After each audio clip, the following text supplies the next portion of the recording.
Western New York Heroes has been providing service dogs to veterans with their Pawsitive for Heroes program for years. Now they're teaming up with inmates to make an even bigger impact. We'll tell you more up next.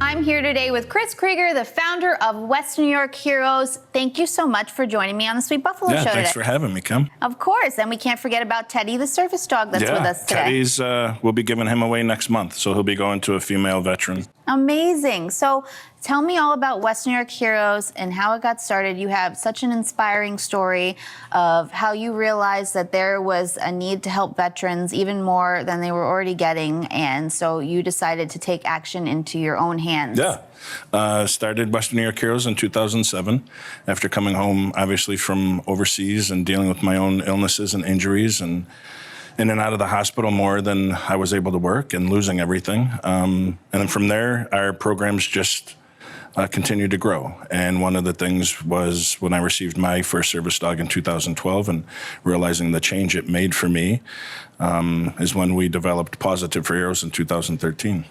And it's done so much good for veterans in Western New York. It's changed their lives. What has it meant to you to see these veterans with their service dogs? So obviously, as you know, we're all about just helping veterans and making a difference for them. Part of the program is wrapped around with mental health and 22 veterans a day committing suicide, and our program has been proven to change that.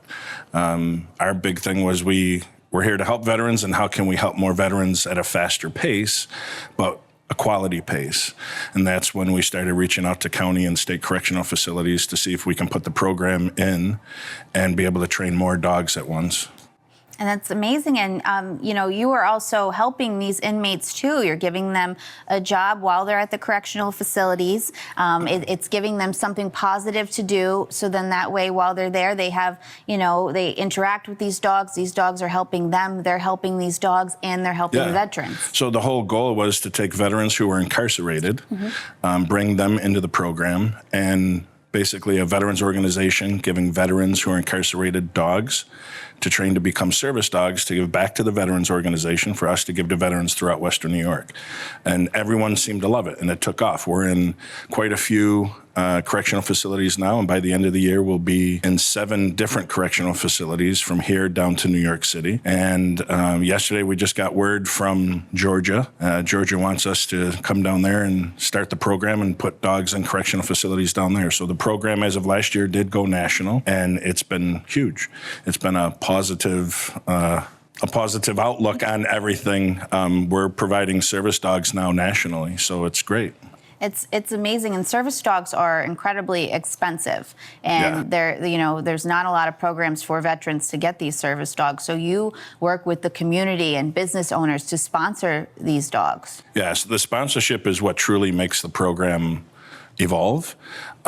With that, though, as we know, everything's going up. Purina obviously is a big sponsor of the program. So without the help of Purina, providing all the dog food for the correctional facilities and the program overall, that would be a huge expense we wouldn't be able to afford. But to sponsor a service dog now is $5,000. And it provides everything for the veteran, but we're going to have to bump that up as of January 1st. I don't want to do that, but we have to make sure that we have the proper funds to give a full, complete trained service dog to a veteran. Absolutely. Well, a lot goes into this. Not every dog is set up to be a service dog. These are very, very special dogs. They're trained by very special people, and they have a job to do. So, the funds that go into them, it's a lot, but it's worth every penny. Absolutely. It's, we get people to ask all the time, well, what's entailed in the program? We have to get the dogs. We got to cover the spay and the neutering. We have to cover all medical costs on the dogs while they're in our care. The vests, the training, everything. There's so much that goes into this. The cost for the travel back and forth. It all adds up, and it all adds up very quick. But I know these business owners, it's an honor for them to see, to sponsor, and then later when they get to see that dog with their veteran. Yeah, and it's always been our promise that all funds raised here in Western New York stay in Western New York. So New Era CAP came on last year, and they're our national sponsor right now for us to be able to provide those service dogs nationally.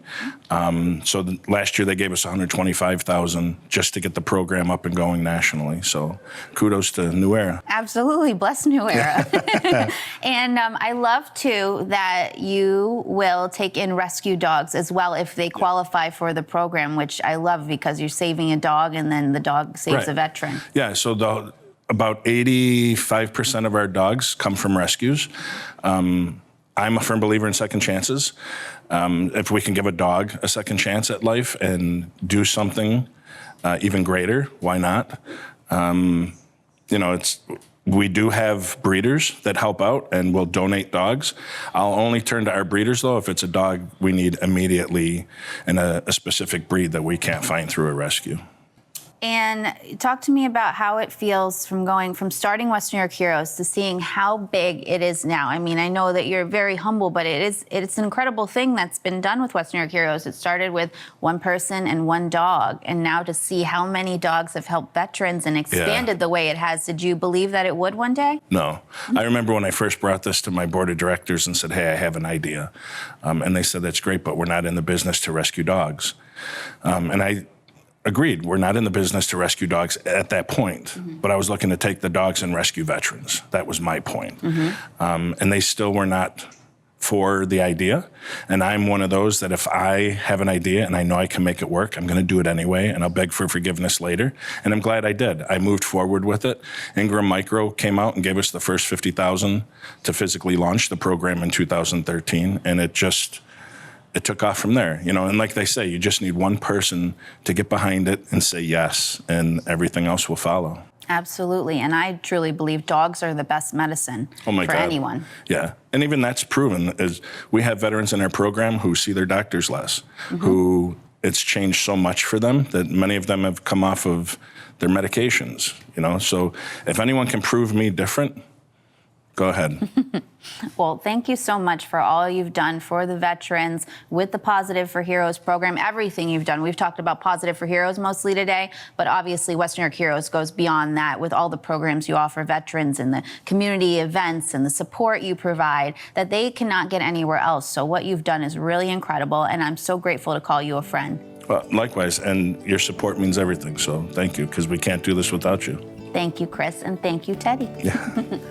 For more episodes of The Sweet Buffalo Show, visit Sweet Buffalo on all our social platforms for sweet stories worth sharing.